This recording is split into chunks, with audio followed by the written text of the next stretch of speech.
My sister watched me collapse on the lawyer's floor and whispered, "Stop pretending, Melissa. You're embarrassing yourself." I wasn't pretending. I was dying. 3 days earlier, Rachel had swapped my blood thinners with colon cleanse pills, identical little capsules that I trusted without question. Her theory? I'd been faking my heart condition for years to get attention. "Let's see how sick you really are without your precious pills," she'd smirked when she thought I wasn't listening. By the morning of Grandpa's will reading, my heart was racing so hard I could hear it pounding in my ears. My fingers tingled. My vision blurred at the edges. When I finally crumpled to the ground, gasping for air, Rachel didn't call 911. She stood over me with her arms crossed. But what she didn't know, what none of them knew, was that Grandpa had been watching. He'd seen things, documented things, and the lawyer was about to open a file that would turn Rachel's smug smile into something I'd never seen on her face before. Pure terror. Have you ever been betrayed by someone who was supposed to protect you? My name is Melissa Gray. I'm 35 years old, and I work as a senior financial analyst at a firm downtown, a job I earned through years of late nights and relentless dedication. But to my family, I've always been the invisible one, the daughter who somehow never quite measured up to my younger sister, Rachel. I pulled into my parents' driveway the evening before Grandpa William's will reading, already feeling the familiar knot forming in my stomach. Rachel's white BMW was parked in my usual spot. Of course, she'd been here for 3 days already, helping Mom prepare for the gathering after tomorrow's reading. No one had thought to invite me early. No one ever did. The moment I walked through the door, I could feel how thoroughly Rachel had already claimed the space. Her designer luggage sat in the best guest room. Her voice floated from the kitchen, laughing at something Dad said. Fresh flowers, her arrangement, I'd later learned sat on the dining table like a centerpiece announcing her presence. "Melissa, you made it," Mom said, barely looking up from the salad she was tossing. "Rachel's been such a help. She even coordinated with the caterers." "I got promoted last month," I offered, setting down my bag. "Senior analyst now." Mom nodded absently. "That's nice, dear. Rachel, tell Melissa about the lovely flowers you picked for tomorrow's lunch." I swallowed the familiar sting and said nothing. What struck me as odd, though, was Rachel herself. She was being unusually attentive not to our parents, but to me. She brought me water without being asked. She noticed when I took my evening medication and commented, "You still take those pills twice a day, right? Morning and evening? That must be so exhausting." Rachel had never shown the slightest interest in my health before. She'd always dismissed my heart condition as Melissa being dramatic, rolling her eyes whenever I mentioned doctor's appointments. But now she watched me swallow my blood thinners with an intensity that felt strange. I told myself it was grief. Grandpa's death had affected us all differently, but my analyst instincts kept noticing other things. Rachel's handbag was last season's unusual for someone who refreshed her wardrobe religiously. Her manicure was chipped, her nails bitten short underneath. She checked her phone constantly, stepping outside to take calls in hushed, urgent tones. At dinner, when Rachel tried to pay for the wine she'd ordered, her credit card was declined. She laughed it off, blaming a fraud alert, but I saw her hands tremble as she slid the card back into her wallet. The real tension came when the phone rang during dessert. Rachel answered, and I watched her face flicker fear, quickly masked as she listened. "That was Mr. Morris, Grandpa's lawyer," she announced, her voice a touch too bright. "He said Grandpa left specific instructions. The reading will be recorded, and there's some sealed document that can only be opened under certain conditions." She laughed. "Grandpa and his dramatics, right?" But she excused herself immediately after, and from the hallway, I heard her making another call, her voice low and sharp. "I told you I'll have the money after tomorrow. The reading is in the morning. No, there won't be any complications. I've already taken care of it." I must have made a sound because she spun around. For one unguarded moment, her eyes met mine, and what I saw there wasn't sisterly concern. It was calculation. "Couldn't sleep?" She smiled, but it didn't reach her eyes. You look pale, Melissa. Are you feeling okay? You should really rest. Tomorrow's a big day. Her concern sounded rehearsed. And standing there in the dark kitchen, my heart beating its strange, unsteady rhythm, I realized something that made my blood run cold. My sister looked almost expectant, like she was waiting for something to happen. I barely slept that night, and by morning I felt worse than I had in years. My heart pounded against my ribs in an uneven rhythm that made me catch my breath. When I looked in the mirror, my face was pale, almost gray, and my fingers tingled with a strange numbness I couldn't shake. I told myself it was nerves. Grandpa's will reading was today. Of course I was stressed. The drive to Attorney Morrison's office felt longer than it should have. I sat in the back seat of my parents' car while Rachel rode up front, chatting easily about the weather, the traffic, anything except the grandfather we were about to say a final goodbye to. I pressed my hand against my chest, willing my heart to slow down. It didn't listen. The law office was cool and quiet, decorated in dark wood and leather chairs that probably cost more than my first car. I lowered myself into a seat at the conference table, gripping the armrest as another wave of dizziness washed over me. The air conditioning hummed softly, but I was sweating through my blouse. My vision blurred at the edges, then cleared, then blurred again. I reached into my purse for my medication. I'd been taking it faithfully, twice a day, just like always, but the symptoms kept getting worse instead of better. As I shook a pill into my palm, something nagged at me. The pill looked right same size, same color, same shape, but I'd felt progressively worse since arriving at my parents' house 3 days ago. That wasn't normal. That wasn't how my medication worked. Years of training as a financial analyst had taught me to notice patterns that didn't fit. When numbers didn't add up, there was always a reason. When trends moved in unexpected directions, something was driving them. My body was telling me something was wrong, and I'd spent 3 days ignoring it. I made a decision. Discreetly, under the table, I pulled out my phone and photographed the pills in my bottle. Then I opened my text thread with Dana, my friend from college who worked as an ER nurse at Memorial Hospital. I typed quickly, "Hey, weird question. I've felt off all week, heart racing, dizzy, fatigued. Does this look like my usual metoprolol? Something feels wrong." I attached the photo and hit send before I could second guess myself. Dana worked night shifts. She might not respond for hours, but I'd learned a long time ago to document anomalies, even when I wasn't sure what they meant. If something was wrong, I wanted a record. I swallowed the pill anyway. What choice did I have? I needed my medication, and this was all I had. It didn't help. Of course it didn't help. I know that now. Attorney Morrison entered the room, a thick folder tucked under his arm. He was a kind-faced man in his 60 seconds, with gray hair and wire-rimmed glasses that made him look like someone's favorite professor. He greeted each of us by name, his expression appropriately somber. "Before we begin," he said, settling into his chair, "I want to remind everyone that Mr. Gray left very specific instructions for this reading. Per his request, the proceedings will be recorded." He gestured to a small camera mounted in the corner of the room. He also left a sealed document to be opened only under certain conditions, which I'll explain as we proceed. I tried to focus on his words, but the room was starting to tilt. My heart raced, then seemed to skip several beats in a row. The numbness in my left arm intensified, creeping up toward my shoulder. I gripped the edge of the table, trying to steady myself. "Miss Gray?" Attorney Morrison was looking at me with concern. "Are you all right? You look quite pale. Should we postpone the reading?"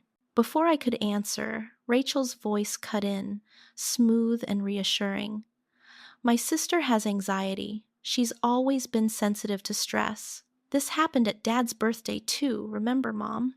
My mother sighed, the sound heavy with years of practiced disappointment. "Melissa, please, not today. This is about honoring Grandpa's wishes. Can you hold yourself together for 1 hour?" My father didn't even look at me. "Maybe step outside for some air. Rachel can fill you in on anything you miss." I opened my mouth to speak, to tell them something was genuinely wrong, but the words wouldn't come. The room was spinning now, and their voices seemed to come from very far away. No one was listening. No one ever listened. I was invisible, even when I was dying right in front of them. Attorney Morrison looked unconvinced by my family's reassurances, but he continued anyway. He opened Grandpa's file, and I saw a thick stack of documents, a sealed envelope clipped to the top. William Gray's last will and testament, he began, dated and notarized 6 months prior to his death. That's when the crushing pressure hit my chest.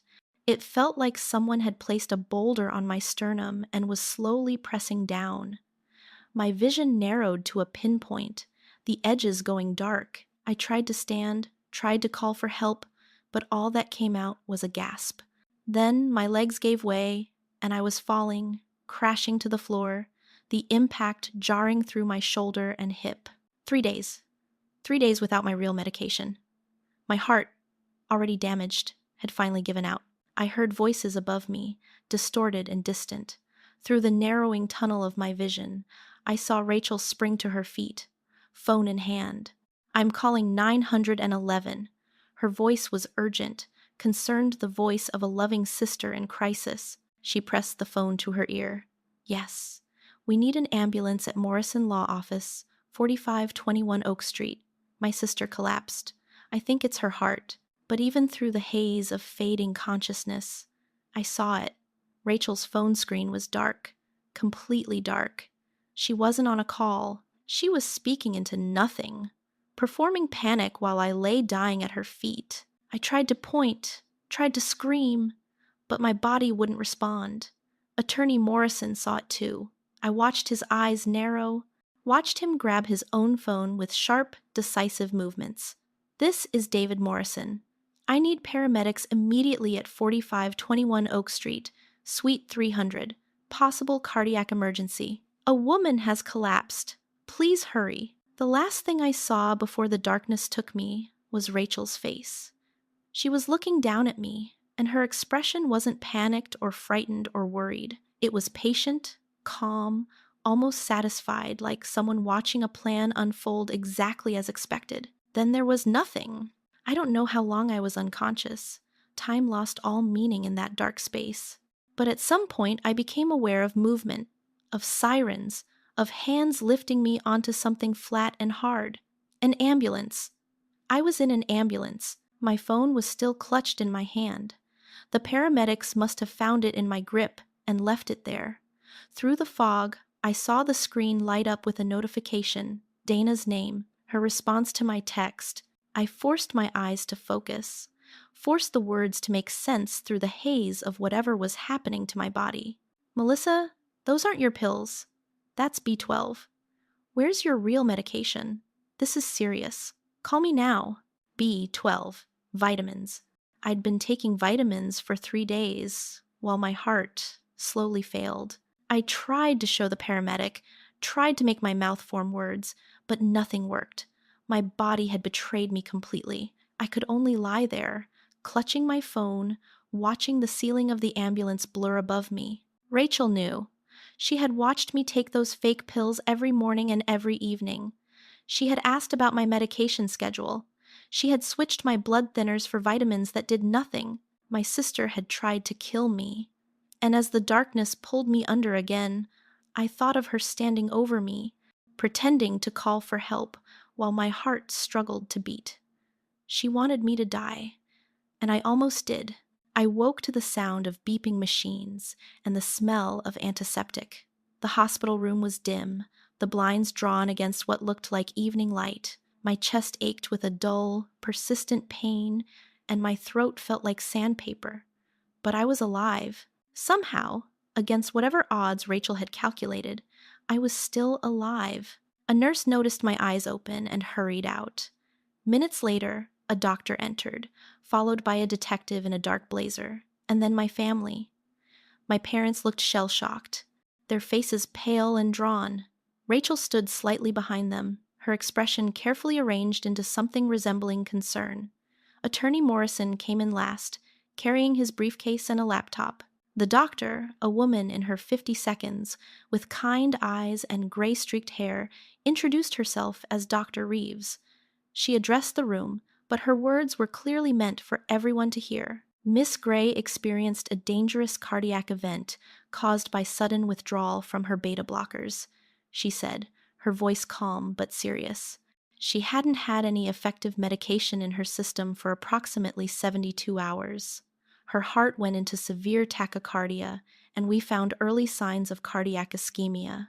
That means her heart muscle was being damaged from lack of oxygen. She paused, letting the weight of her words settle.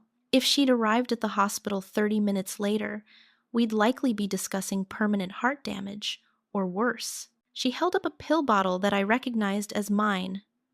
These are vitamin B12 supplements, not metoprolol, not blood thinners, just vitamins. The room went completely silent. Rachel recovered first. She always did. That's impossible, she said, her voice pitched with just the right amount of disbelief. Melissa must have mixed up her prescriptions. She's been so scattered lately with Grandpa's death. You know how she is always confused about things. I watched her perform concern, watched her try to spin the narrative one more time. But this time, I had something I'd never had before. I had proof. I didn't mix anything up. My voice came out hoarse, rough from the tubes they'd put down my throat, but it was steady. I reached for my phone on the bedside table and held it up, the screen displaying my text conversation with Dana. I noticed something felt wrong on my first day at Mom and Dad's house. I thought it was grief, but by yesterday my symptoms were getting worse, not better.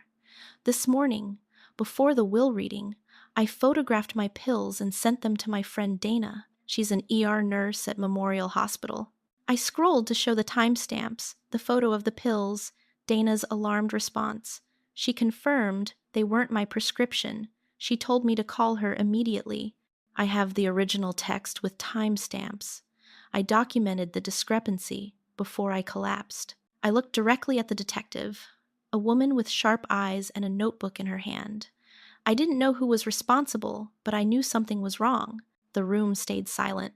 My mother looked confused, her mouth slightly open, like she couldn't process what she was hearing. My father's face had gone gray, and for once he wasn't looking at Rachel like she held all the answers. For the first time in 35 years, I commanded the room. No one dismissed me. No one told me I was being dramatic. No one changed the subject to something Rachel had accomplished. Attorney Morrison cleared his throat. Given these circumstances, he said, opening his briefcase, I'm required to open Mr. Gray's sealed instructions. He pulled out an envelope I hadn't seen before, separate from the main will documents. It was marked in Grandpa's handwriting, to be opened only if conflict or crisis occurs at the reading. Morrison broke the seal carefully and unfolded the letter inside. He began to read aloud, his voice measured and clear. To whoever reads this, I have watched my family for many years. I've seen things that troubled me, patterns I couldn't prove but couldn't ignore. 6 months before my death, I hired a licensed private investigator to document certain concerns about financial irregularities and family dynamics. I prayed I was being paranoid. If this letter is being opened, I wasn't. He paused, glancing at the detective before continuing. David, please share the investigator's preliminary findings with whatever authorities are present. The full report is in your office safe. To Melissa, I'm sorry I couldn't protect you while I was alive. I made sure the truth would be undeniable when I was gone. You were always the one who deserved better. William Gray. Tears blurred my vision. Grandpa had seen it. He had seen all of it, the favoritism, the dismissal, the way I was treated as less than, and he had tried, in his final months, to do something about it. Rachel opened her mouth, then closed it. For once, she had no quick response, no smooth explanation ready. What is he talking about? My mother whispered. What financial irregularities? Attorney Morrison didn't answer directly. Instead, he connected his laptop to the television mounted on the hospital room wall. Our waiting room has standard security cameras, he explained. Given Mr. Gray's instructions, I reviewed this week's footage before coming here. The screen flickered to life, showing the waiting room of Morrison's law office. The timestamp read 3 days ago. Rachel entered the frame early, before anyone else had arrived. She looked around carefully, then reached into her purse, but Morrison shook his head. The switch didn't happen at my office. Rachel was careful there. He clicked to a different video file. This is from your parents' house 3 days ago. I obtained it this afternoon from their doorbell camera system. The footage showed the upstairs hallway of my parents' home. Rachel walked into frame, glancing over her shoulder. She opened my toiletries bag, the one I'd left in the bathroom, and pulled out my pill bottle. Then she pulled an identical bottle from her pocket. She made the swap quickly, her movements practiced and deliberate. She looked around one more time, then walked away, tucking my real medication into her purse. I watched my sister's face as the video played. I watched it transform from careful composure to shock, then fear, then something harder, the look of an animal that had been cornered and knew it. "Rachel," I said quietly, my voice steady despite the pain in my chest, "would you like to explain?" Before she could respond, the detective's phone buzzed. She glanced at the screen, and her expression sharpened. She looked up at Attorney Morrison. "Mr. Morrison, your office just forwarded the investigator's preliminary summary. There are some concerning financial flags connected to Mr. Gray's accounts in the 18 months before his death. We'll need to verify with the banks." She turned to Rachel. "Miss Gray, I need you to come to the station. We have some questions that go beyond the medication issue." Rachel's composure finally shattered. "This is insane," she said, her voice rising. "You're all being manipulated." Grandpa was confused at the end. He didn't know what he was saying or doing. He was an old man with a grudge against me because I wouldn't let him control everything. "Rachel." My father's voice was barely a whisper, but it cut through her protest like a knife. "Stop talking." I looked at my father. In 35 years, I had never once heard him tell Rachel to stop. I had never seen him look at her with anything but adoration. Now he looked at her like he didn't recognize her. Rachel stood frozen, her mouth open, her eyes darting from face to face, searching for an ally.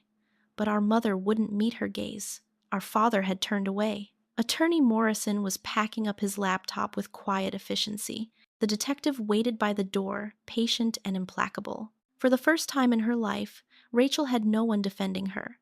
And watching her realize that, watching the understanding dawn on her face, I felt something shift inside me.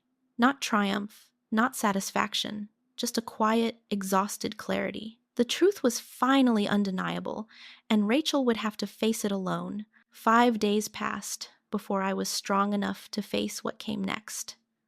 The hospital discharged me with a new prescription, a heart monitor to wear for the next month, and strict instructions to avoid stress. That last part seemed almost laughable given what I was walking into. Attorney Morrison had called a formal family meeting at his office. The police investigation had progressed faster than anyone expected. Bank records had been subpoenaed. The private investigator's full report had been compiled and verified. Rachel had been questioned multiple times, and she'd finally hired a lawyer of her own. I walked into Morrison's conference room to find everyone already seated.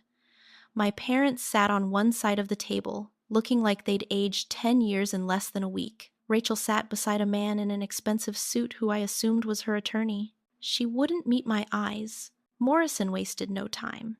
He opened a thick folder and began laying documents across the table like cards in a game that had already been decided.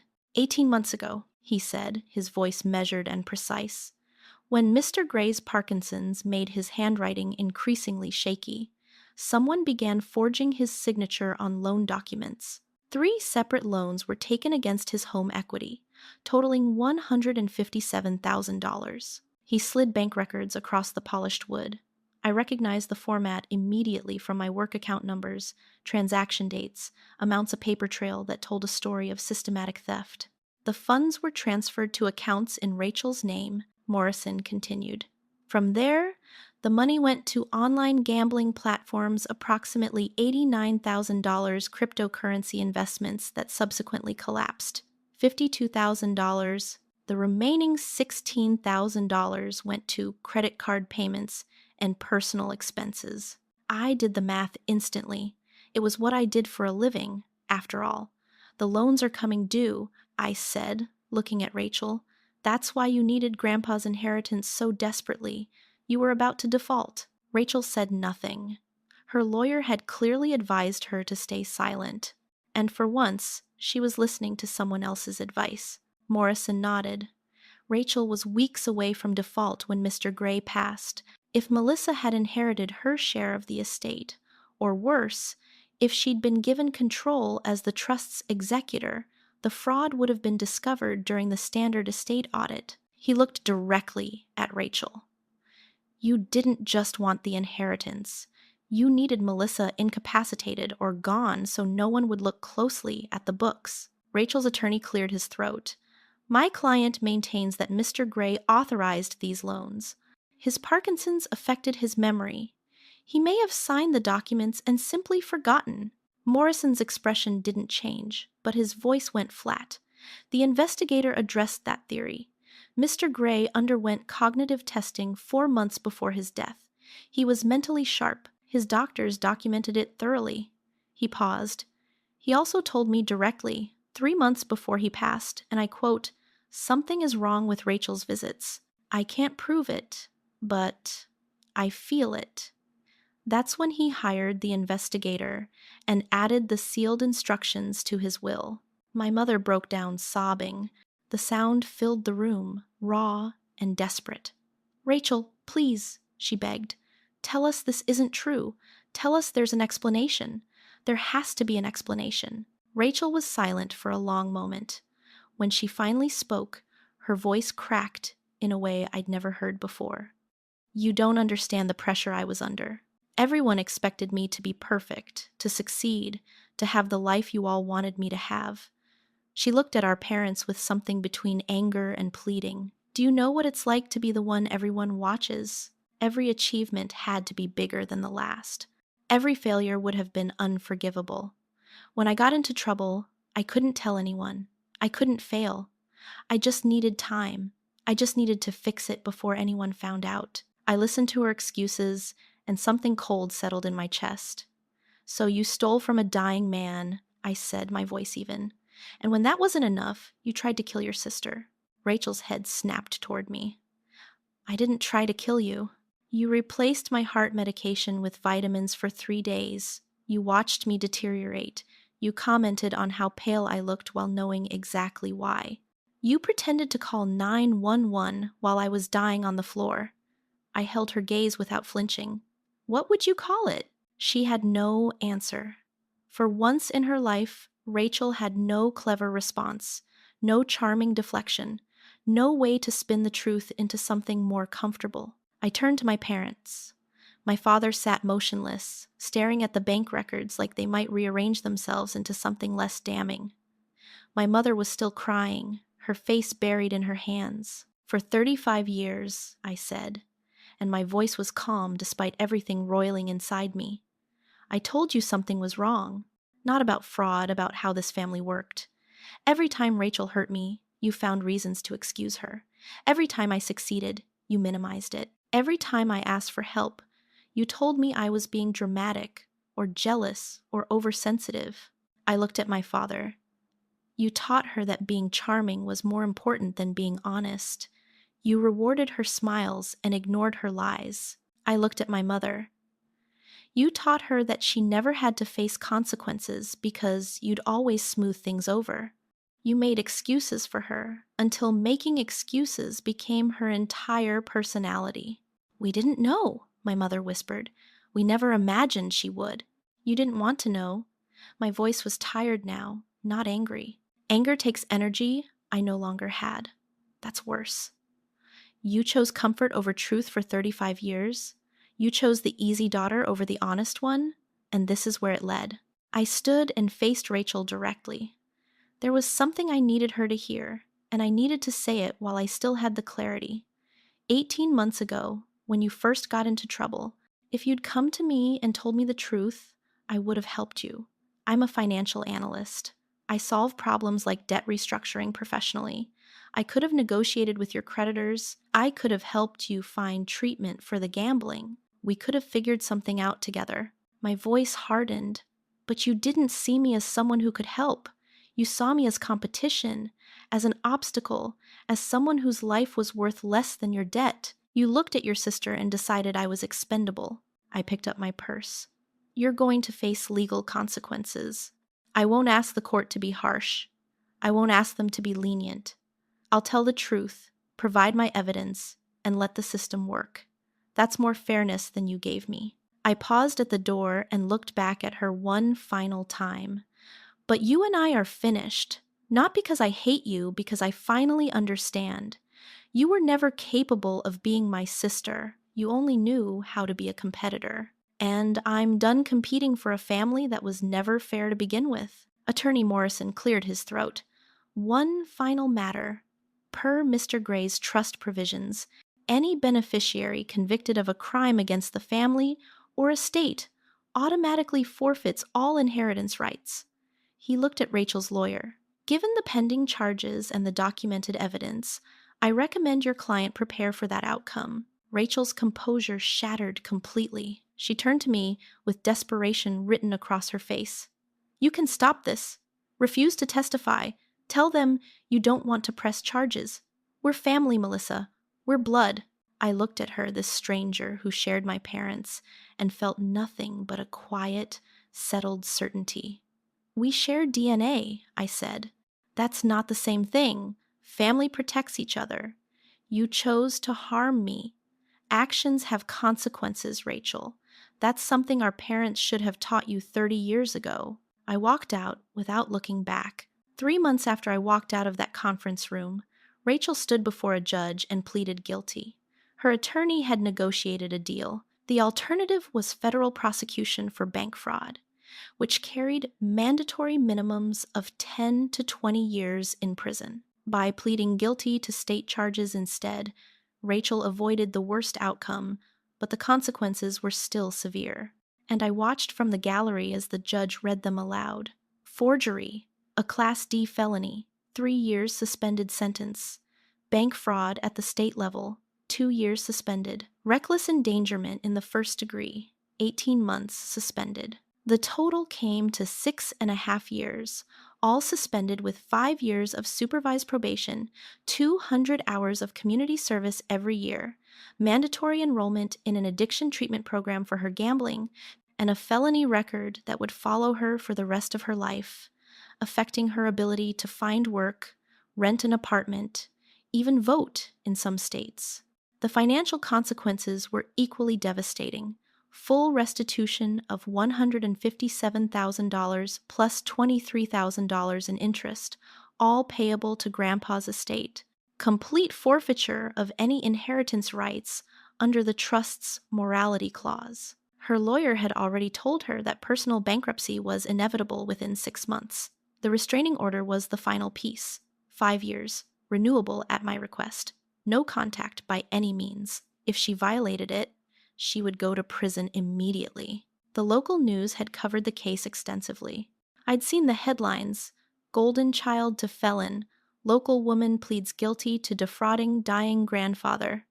Rachel's carefully constructed world had collapsed completely. The country club friends, the charity committee positions, the perfect life social media following she'd cultivated for years, all of it evaporated overnight. The image she'd spent 32 years building was gone.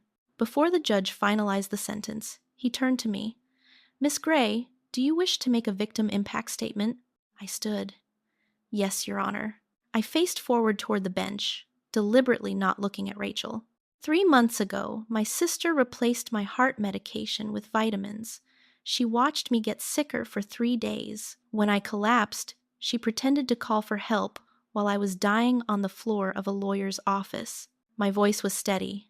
I'd practiced this not because I needed to convince anyone, but because I needed to say it clearly, without emotion clouding the facts. She did this to cover up fraud. $157,000 stolen from our grandfather while he was weakened by Parkinson's disease. She forged his signature on loan documents. She exploited his trust and his illness for gambling money and failed investments. I paused, letting the words settle. I'm not here to ask for maximum punishment. I'm also not here to ask for leniency. I'm here to state facts and let this court do its job. Rachel made choices over 18 months, deliberate, calculated choices. She chose to steal. She chose to lie. She chose to endanger my life rather than face the consequences of her own actions. I took a breath. The legal system exists to weigh those choices. I trust it to do so fairly. My role is to tell the truth. The court's role is to deliver justice. Those are separate responsibilities. I sat down. I never once looked at Rachel, and I never would again. After the sentencing, my parents found me in the courthouse hallway. My mother was crying, her face swollen and red. My father looked like he'd aged a decade in 3 months. They approached hesitantly, like they weren't sure I would let them speak. "Melissa, please," my mother said. "Can we talk? Can we try to fix this?" I looked at them for a long moment, these people who had raised me, dismissed me, and enabled the sister who had nearly killed me. Part of me wanted to walk away without a word, but a larger part of me knew that completely cutting them off would only leave wounds that festered. "We can talk," I said finally, "but here are my conditions. Phone calls twice a month, 30 minutes maximum. If you mention Rachel, the call ends immediately. No visits for 1 year. After that, we'll reassess based on how things go. No financial involvement of any kind. No opinions about my inheritance decisions. No requests for money. Ever. And no pressure to forgive and forget. No pushing me to reconcile with Rachel. Not now. Not ever." My mother sobbed harder. My father nodded slowly, his eyes wet. "If you can respect those boundaries consistently for 12 months," I continued, "we can discuss what comes next. If you can't, then this conversation is the end of our relationship." "We understand," my father said quietly. "We have a lot to make up for." "Yes," I agreed. "You do? And making up for it will take years, not conversations. Show me through actions. That's all I'll accept." I walked away with a clarity I'd never felt before. The inheritance, after legal fees and Rachel's forfeited share, totaled $2.1 million. I was careful with it. $400,000 went to establish the William Gray Community Center for Seniors, housed in the Victorian home where my grandfather had spent his final years. $200,000 went to the cardiac unit that had saved my life. $150,000 funded a scholarship for first-generation college students in Grandpa's name. The rest I invested conservatively enough to feel secure without excess. I kept enough to feel safe, not rich. Free. While cleaning out Grandpa's study, I found a locked drawer I'd never noticed before. Inside was a box of letters spanning 20 years. Some had been mailed to me over the years, and I remembered receiving them, but most had never been sent. The final letter was dated 1 week before his death. "My dear Melissa," it began. "By the time you read this, I'll be gone and you'll know everything. I'm sorry the truth had to come out this way. I watched our family fail you for 35 years. I saw your parents choose Rachel's comfort over your well-being again and again. I saw you grow strong anyway, not because of your family, but despite them. I couldn't change how they treated you. I was too old, too sick, and truthfully, too much of a coward to start the war that confronting them would have caused. That's my failing, and I'll carry it wherever I'm going. But I could do one thing. I could make sure that when I was gone, no one could bury the truth. I could make sure you'd finally be believed. The inheritance isn't the point, Melissa. Money is just money. What I wanted to give you was proof that you weren't crazy, that you weren't dramatic, that the things you felt were real. You were always the one who saw clearly. You were always the one who deserved more than you received. Live free now. Not free from family, but free from the need for their approval. You never needed to prove your worth to them. Your worth was never in question, only their ability to see it. I see you, Melissa. I've always seen you. With all my love, Grandpa. I sat in his study, surrounded by his books and photographs, and I cried not from grief or anger, but from the release of 35 years of doubt. 1 year later, I stood at the entrance of the William Gray Community Center as it opened its doors for the first time. The old Victorian had been transformed with bright paint, accessible ramps, and a garden where elderly visitors could sit in the sun. A reporter approached me. Miss Gray, some people say you let your sister off easy, that you should have pushed for prison time. I considered the question. Justice and revenge aren't the same thing. Rachel committed crimes and faced legal consequences. She has a felony record, a mountain of debt, and the knowledge that everyone knows exactly who she is now. The court handled her punishment. I'm handling my life. Those are separate things. An elderly woman approached the entrance, looking uncertain. I smiled and extended my hand. Welcome. I'm Melissa. Would you like to come in? Her face relaxed. I wasn't sure if I belonged here. Everyone belongs here, I said. That's the whole point. I led her inside, not as a victim who survived, but as a woman who finally knew her own worth. Melissa's story reminds us of something important. Blood relation does not automatically mean family. True family protects and sees you for who you really are. When someone repeatedly harms you or treats you as invisible, you have every right to walk away. The most powerful lesson here is this: your worth is not determined by how others treat you. Melissa spent 35 years believing she was the problem, but she was never the problem. She was simply surrounded by people who refused to see her value. Many of us have experienced something similar, being overlooked or dismissed when we simply asked for basic respect. Setting boundaries is not cruelty, it is self-preservation. Melissa did not seek revenge. She simply told the truth and allowed consequences to unfold naturally. That is true strength. Also, remember to trust your instincts. When something feels wrong, pay attention. Melissa documented the discrepancy with her medication before she even understood what was happening. That single decision saved her life. Finally, it is never too late to reclaim your story. Whether you are 35 or 75, you deserve to be seen and valued. Thank you for listening today. If this story resonated with you, please subscribe to our channel so you do not miss future stories. We would love to hear from you in the comments below. Have you ever had to set difficult boundaries with family? Share your experience. Your story matters, and someone out there might need to hear it today.